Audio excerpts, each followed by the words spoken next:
महेंद्रगढ़ के गांव देवास में 4 महीने के मासूम आरव की टीकाकरण के कुछ घंटे बाद मौत हो गई। परिजनों का आरोप है कि स्वास्थ्य केंद्र में नर्स ने बच्चे को ओवरडोज टीका लगाया, जिससे उसकी तबीयत बिगड़ती चली गई। परिजन बच्चे को पहले निजी अस्पताल और फिर नागरिक अस्पताल महेंद्रगढ़ लेकर पहुंचे, लेकिन मासूम ने इलाज के दौरान दम तोड़ दिया। परिजनों ने सदर थाना महेंद्रगढ़ में शिकायत दी है, लेकिन फिलहाल पुलिस ने मामला दर्ज नहीं किया है। पुलिस पोस्टमार्टम रिपोर्ट का इंतजार कर रही है। का नाम? मेरा नाम काजल है।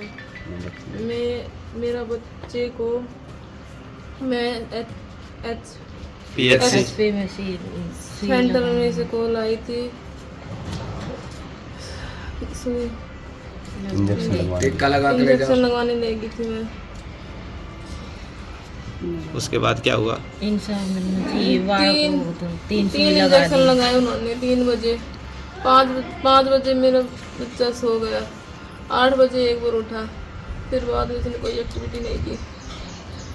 सुबह उठ कर देखा तो वो सुता ही लेटरिन निकल गई उसकी, लीला पड़ गया। लीला पड़ गया था। तो किस वजह से ये हो सकता है? इंजेक्शनों से ही हुआ है। नहीं, पहले नहीं हुआ। वो पहले स्वस्थ, पहले सही था एकदम, खेला भी था। दोपहर को खेल तो कूद तो गए थे। क्या नाम था बच्चे का? आरव।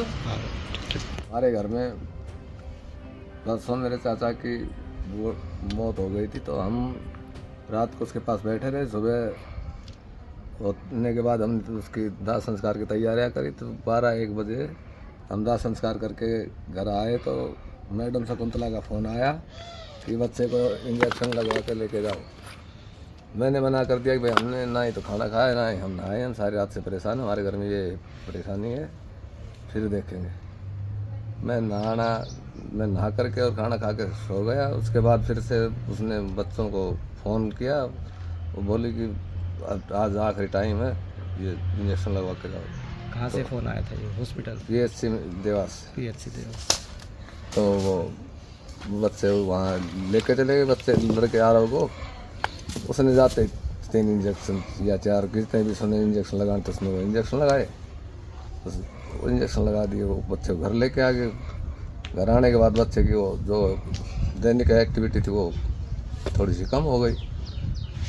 घर वालों ने सोचा कि भाई ये इंजेक्शनों के मतलब भेड़ में है, इंजेक्शनों का नशा है इसको। उन्होंने ज़्यादा वो नहीं वो किया। फिर उन्होंने बाद में वो दवाई दी थी एक, वो दवाई का ड्रॉप भी उसको दिया है। बुखार? हाँ, वो किस चीज़ का है इंजेक्शन मुझे पता नहीं, ना वो ड्रॉप वो दिया। वैसे चलता रहा। ड्रॉप हॉस्पिटल से ही दिया गया? हाँ, उससे PHC से दिया गया था। उसके बाद सुबह हम 5 बजे बच्चे की सारी एक्टिविटी खत्म होती थी, हम प्राइवेट हॉस्पिटल शिला लेके गए। शिला वालों ने कहा तुम सरकारी लेके जाओ। हम सरकारी में लेके गए तो डॉक्टर ने कई देर तक उसके साथ मशक्कत की। उसने कहा भाई तुम्हारी किस्मत हो सकता है इसका चल जाए, मेहनत करता हूँ। 10-15 मिनट उसने मेहनत करने के बाद सर हला दिया, उसने कह दिया लग जाए। हमने कहा भाई हमने इसका पर्सनल कराएंगे।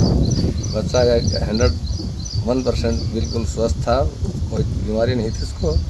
वो इस इंजेक्शन लगने के बाद उसकी सारी एक्टिविटी, उसकी डेथ हुई है, मौत हुई। कितने दिन का ये था?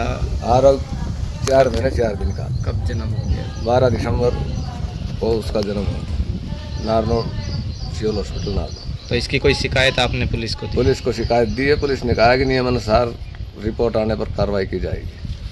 तो गांव में इस प्रकार की पहले भी कोई इंजेक्शन लगाने इस प्रकार की 2-4 घटना पहले हो चुकी हैं इसी शकुंतला मैडम से। मेरे चाचा का एक पोता है, उसको भी यही इंजेक्शन लगे थे। उसको सिंघाड़ा लेके गए। सिंघाड़ा वालों ने कहा कि भाई बच सकता है तो तुम जयपुर लेके जाओ। उसको जयपुर लेके गए, 2-3 लाख रुपए लगे। वो बच्चा ठीक तो हो गया, मरने से तो बच गया, मगर वो कामयाब नहीं है, आज भी जिंदा है वो। 1-2 जमींदारों में 2-3 बच्चे हैं इस मैडम के इंजेक्शन दिए हुए, वो भी ऐसा ही सिस्टम है। मेरा बच्चा बचा नहीं। मुझे दुख इस बात का है कि आगे किसी का कोई बच्चा इस घटना में शामिल ना हो। तो क्या चाहते हो आप? हम चाहते हैं कि इसकी रिपोर्ट सही से आए और सही से कार्रवाई हो, जो भी दोषी है उसको सज़ा मिले। आज स्वास्थ्य विभाग से भी कोई टीम आपके पास? स्वास्थ्य विभाग से आज टीम आई, सरकारी डॉक्टरों की टीम आई थी, वो पूछ के गई है भाई कैसे क्या था हमने यही बताया, सिलसिलेवार जैसे बात है वैसे हमने उसको बता दिया। नहीं, एक्चुअली ये जो इंसिडेंस है ये सब सेंटर देवास के अंडर हुआ है और ये हमारे CHC नागल सिरोही के अंडर ही आता है और PHC माटावास के अंडर आता है ये सब सेंटर।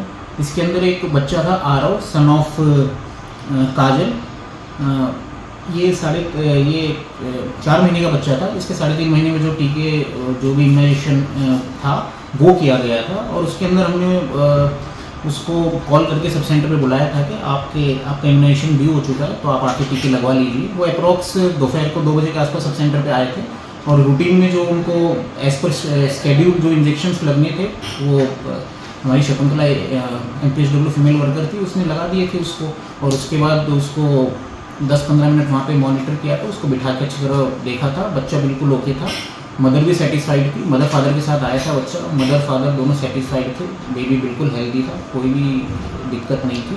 उसके बाद वो उनको घर पे लेके चले गए थे। बाद में फिर मॉर्निंग में ही इस चीज़ का पता चला कि बच्चे के साथ कैजुअलिटी हो गई और इस तरीके से। और फिर जब बच्चा घर गया तो ANM के पास कोई ऐसी कॉल नहीं आई, कोई ऐसा ANM को कॉल नहीं करा उन्होंने किसी भी तरीके का कि भाई इम्यूनाइजेशन के बाद बच्चों को किसी भी तरह की दिक्कत हो रही है या कुछ और बात है। ऐसी इस तरह की कोई भी कॉल ANM के पास नहीं आई। हमें हेल्थ डिपार्टमेंट को इस बारे में कुछ भी पूछा नहीं, कुछ इस तरीके से नहीं हुआ। अभी हमारी डॉक्टर पिंकी जो मालडावास की इंचार्ज हैं, PHC मालडावास की इंचार्ज हैं, वो भी एक फॉर्म अभी ये केस रिकॉर्डिंग फॉर्म होता है जो भरा जाता है कैजुअलिटी में जब भी कोई हो जाती है आफ्टर इम्यूनाइजेशन AEFI जो भी कुछ होता है, उसके अंदर वो भी अभी हिस्ट्री लेके आई थी उनकी फैमिली से। तो उनकी फैमिली में उनके जो ग्रैंडफादर हैं बलबीर, उन्होंने बताया है कि बच्चा इम्यूनाइजेशन के बाद सबसे लास्ट इंसिडेंस की बात करूं तो जैसे कि टीकाकरण वाले दिन जब सुबह के 12:05 पे 12:15 पे अगले दिन सुबह के बच्चे ने ब्रेस्ट फीड भी करी। तो फिर अगर बच्चा ब्रेस्ट फीड कर रहा है रात को 12:15 बजे के आसपास तो इट मीन्स कि बेबी तो तब तक तो हेल्दी है अगर बेबी फीडिंग कर रहा है एंड ऑल दैट, है ना। तो सर रात 12 बजे या दिन में 12 बजे? नहीं, दिन के 2 बजे तो इंजेक्शन लगा, फिर रात के 12 बजे आए तो जैसे रात के 12 बजे बोल लो या सुबह के 12:15 बजे बोल लो, नेक्स्ट डेट तो सुबह बोल लो, इसको चाहे रूटीन में रात बोल देते हैं, लेकिन अगले दिन जैसे 2 बजे इंजेक्शन लगा 16 तारीख को तो 17 की जो सुबह है 12:15 AM के अराउंड बच्चे ने ब्रेस्ट फीड भी करी है, उसकी माता जी ने उसको दूध भी पिलाया है, तो बच्चा फीड भी कर रहा था तब तक वो भी था इस तरीके से, है ना। तो फिर उसके बाद कुछ इंसिडेंट्स या कुछ हुआ है बच्चे को प्रॉब्लम और उसके बाद फिर वो एज पर उनकी हिस्ट्री उसके बाद वो सुबह लेके भी गए हैं, किसी प्राइवेट हॉस्पिटल में लेके गए हैं, उसके बाद गवर्नमेंट हॉस्पिटल में लेके गए हैं। तो वो बता रहे थे कि गवर्नमेंट हॉस्पिटल में जाने के बाद कुछ फर्स्ट एड जो भी कुछ हुआ वहाँ पे, मैंने हॉस्पिटल में तो बात नहीं करी, लेकिन एज पर उनके बलबीर जो ग्रैंडफादर हैं उनके हिस्ट्री के हिसाब से कुछ वहाँ पे ट्रीटमेंट हुआ और फिर वो बच्चा डेथ डिक्लेयर कर दिया किसी हॉस्पिटल में। और आफ्टर दैट पोस्टमार्टम हुआ है, कॉज ऑफ डेथ आ जाएगा पोस्टमार्टम के अंदर, ऐसी कोई बात नहीं है, कॉज ऑफ डेथ उसके अंदर आ जाएगा जो भी उसमें